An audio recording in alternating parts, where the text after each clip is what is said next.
శ్రీమాత్రే నమః. సద్గురు జ్యోతిషాలయం నుండి ఈరోజు ఈ పంచగ్రహ కూటమి గురించి మేము ముందుకే ఒక విషయాన్ని తెలపాలని వచ్చాను. చాలామంది టీవీలో చూస్తున్న వాళ్ళందరూ కూడా ప్యానిక్ అవుతున్నారు. ఈ పంచగ్రహ కూటమి రావడం వల్ల ఏమో అయిపోతుందేమో, ప్రళయం వచ్చేస్తుందేమో, వ్యాధులు వచ్చేస్తుందేమో అంటున్నారు. గురుగారు, మా పరిస్థితి ఏంటి? మాకేమైనా ఉపశమనం ఉందా? మీరు ఎందుకు ఇంతవరకు మీరు స్పందించలేదు దీని గురించి? మీరు ఒక వీడియో ఎందుకు పెట్టట్లేదు అని చాలామంది అడిగితే నేను ఈరోజు ఈ యొక్క వీడియోని మీ ముందుకు తీసుకొస్తున్నాను.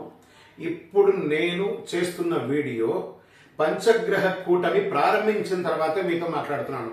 ఈరోజు 5 తారీఖున 6వ నెల 2024 పంచగ్రహ కూటమి జరుగుతున్న సమయంలోనే మీకు నేను ఇప్పుడు మీతో మాట్లాడుతున్నాను.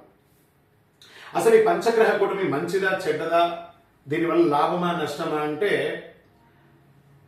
ఈ పంచగ్రహ కూటమి గురించి ఎన్నో రకాలు కూడా మనం తెలుసుకుంటున్నాం. అపార్థం ఏమైనా జరుగుతుందా అంటే నాకైతే ఏమి కనబడట్లేదు. నేను కూడా ఆఖరి రోజు వరకు చూసి ఈ రోజు మీ ముందుకు వచ్చాను. ఈ పంచగ్రహ కూటమి ఎలా జరుగుతుంది, కానీ జ్యోతిషాస్త్ర ప్రకారం పంచగ్రహ కూటమికి ఒక ప్రత్యేకత, ప్రాముఖ్యత అయితే ఉంది. జూన్ 1వ తారీఖు నుంచి ఆల్రెడీ చాతుర్గ్రహ కూటమి స్టార్ట్ అయింది. 4 గ్రహాలు ఆల్రెడీ ప్రారంభించి ఉన్నాయి. అదేవిధంగా 5 గ్రహాలు ఒకటే రాశి మీద ఉంటే దాన్ని పంచగ్రహ కూటమి అంటారు. 7 గ్రహాలు ఉంటే సప్తగ్రహ కూటమి అంటారు. 8 గ్రహాలు ఉంటే అష్టగ్రహ కూటమి అని చెప్తూ అంటుంటారు. ఇప్పుడు పంచగ్రహ కూటమి స్థితిలో మనం ఉన్నాం. ఇదంతా ఖగోళంలో జరిగే మార్పులు అని కూడా చెప్పొచ్చు. క్లియర్గా నేను అన్నింటినీ కూడా పాయింట్ టు పాయింట్ మీకు చెప్తున్నాను. ఖగోళంలో జరిగే ఒక మార్పులు వింత అనొచ్చు, లేదా ఒక ప్రత్యేకత అని కూడా చెప్పవచ్చు. కాలాన్ని బట్టి ఇవన్నీ వస్తూ ఉంటాయి, పోతూ ఉంటాయి. శాస్త్రబద్ధంగా, ప్రామాణికంగా ఆ యొక్క రాసులు కూడా ఆ గ్రహాల్లో రేఖాంశాలు, ఆకాంక్షలో ఉంటుంది అని కూడా చెప్పడం జరుగుతుంది. ఈ 5 గ్రహ కూటమి, పంచగ్రహ కూటమి ఈసారి వృషభ రాశిలో వచ్చింది. ఇందులో ప్రజలు ఎవరు భయపడాల్సిన అవసరం అయితే ఏమీ లేదండి. ధైర్యంగా ఉండండి, ఏది జరగదు. నేను ఇప్పుడు ఆ గ్రహ కూటమిలోనే ఉన్నాను. నేను చెప్తున్నాను, మీరు కూడా చూస్తున్నారంటే మీరు కూడా బాగున్నట్టే కదా. గ్రహాలు వస్తూనే ఉంటాయి, సంచరిస్తూనే ఉంటాయండి. ప్రత్యేకించి ఇప్పుడు చూడండి, ఈరోజు జూన్ 5 వచ్చేసాం కదా, కానీ 1వ తారీఖు నుండి జరుగుతున్నటువంటి ఈ యొక్క చాతుర్గ్రహ కూటమిలో 5వ రోజు అయినటువంటి పంచగ్రహ కూటమిలో మనం ఈ రోజు ఉన్నాం.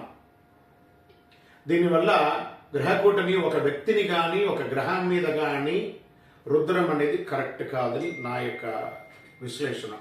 ఎందుకంటే నేను కూడా చాలామంది సద్గురువుని సంప్రదించాను, గురువులందరినీ కూడాను. వాళ్ళందరితో కూడా నేను చాలా డిస్కస్ చేశాను, దీని గురించి డెప్త్గా డిస్కస్ చేశాను. ఇది ఎవరో ఒక వ్యక్తి తయారు చేసేది కాదని జాతకం, గురువుల నుంచి వచ్చేదనమాట. ఏదో అనర్థాలు జరిగిపోతుంది, వైపరీత్యం జరిగిపోతుంది, ఇంకోటేమో అయిపోతుంది అని దాని మీద నేను కాన్సన్ట్రేట్ చేశాను. దాని మీద ఎక్కువ శ్రద్ధ వహించి ఆఖరి రోజు వరకు నేను వీడియో వదలకూడదని ఇప్పుడు వదులుతున్నాను. నేను బాగానే ఉన్నా, మీరు కూడా చాలా బాగుంటారండి. ఇది అయ్యప్ప సత్యం, ఆ కలియుగ వెంకటేశ్వర స్వామి వారి యొక్క సత్యం, ఇందులో ఏ డౌట్ లేదు. సరే, ఈ పంచగ్రహ రోజు వచ్చింది. రేపు అంతా ఉంటుంది. ఎల్లుండి మధ్యాహ్నం, అంటే రేపు 6వ తారీఖున ఫుల్గా ఉంటుంది. 7వ తారీఖున మధ్యాహ్నం 2 గంటల వరకు కూడా ఉంటుంది. చంద్రుడు ఒక రాశిలో 2.5 రోజులు మాత్రమే ఉంటాడు. ఈ ప్రళయం ఈ 2.5 రోజులు ఏమైనా జరిగిపోతుందా? ఆర్థికంగా విపరీతంగా ఏమైనా జరిగిపోతుందా? ఏమైనా సునామీ వచ్చేస్తుందా? లేకపోతే నీళ్లు ప్రళయం అంతా వచ్చేస్తుందా? లేకపోతే ఏమైనా వ్యాధులు వచ్చేస్తుందా ఈ 2 రోజుల్లో? కానే కాదు. మళ్ళీ నేను ఎల్లుండి మధ్యాహ్నం కూడా ఒక వీడియో పెడతాను. ఏం జరిగిందో మళ్ళీ ఈ 2.5 రోజులు మనం కూడా ఒకరోజు బేరీ చేసుకుంటాం. ప్రపంచం అయితే ఏం కొట్టుకోపోదు, ఇది గుర్తుపెట్టుకుంటాం. ఏమైనా అవుతుందా అంటే ఎవరు భయపడాల్సిన అవసరం లేదు. ఫస్ట్ ఈ పంచగ్రహ కూటమికి ప్రతి 10 సంవత్సరాలకు ఒకసారి ఇది జరుగుతూనే ఉన్నదే. ఇది ఈ రాశి వారికి బాగాలేదు, ఆ రాశి వారికి బాగుంది, ఈ రాశి వారికి ఇలా ఉంటుంది అని ప్రత్యేకంగా విశ్లేషించబడితే నేనైతే దానికి అందరూ దీంట్లో లేదు. మనం అందరూ కూడాను 27 నక్షత్రాలు, 12 రాసులు, 9 గ్రహాలు, 8 దిక్పాలకుల మధ్యలోనే మనమందరం కూడా ఉన్నాం. ఈ 2.5 రోజులు వరకు అన్నిటికీ మొత్తం జీవితం అంతా మారిపోతుందా అంటే వాస్తవానికి పంచగ్రహ కూటమి 2.5 రోజు మాత్రమే ఉంటుందండి. దాని తర్వాత ఒక వారం వరకు చాతుర్గ్రహ కూటమి ఉంటుంది. దాని తర్వాత ఒక గ్రహం మాత్రమే వృషభంలో ఉంటాడు. బృహస్పతి మేషం నుంచి వృషభంలోకి మారిపోయాడు మే 1వ తారీఖున. గురు భగవానుడు తను ఉన్నటువంటి ఇంటిని ఇబ్బంది పెట్టుకుంటాడా? ఆయన కదా అద్భుతం చేసుకుంటూ ఉంటాడు. మనం చెప్పాం, ఇదివరకు కూడా గురు పేర్చి అనే దాన్ని చెప్పుకున్నాం. ఆ గురు చూసిన కోటి లాభం అన్నారు.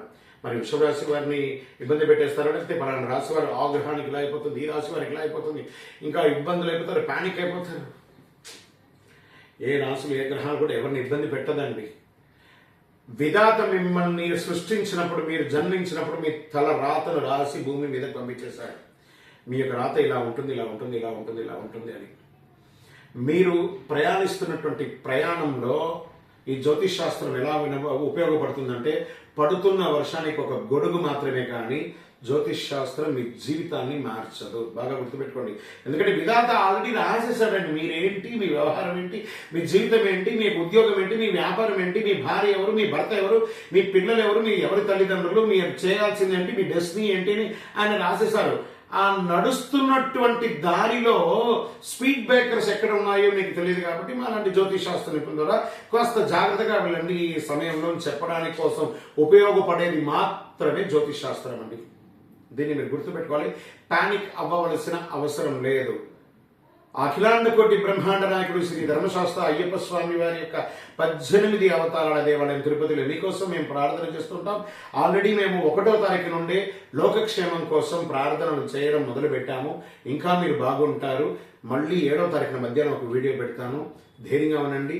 ఈ పంచగ్రహ కూటమి ఎవరిని ఇబ్బంది పెట్టదు. శరణమయ్యప్ప.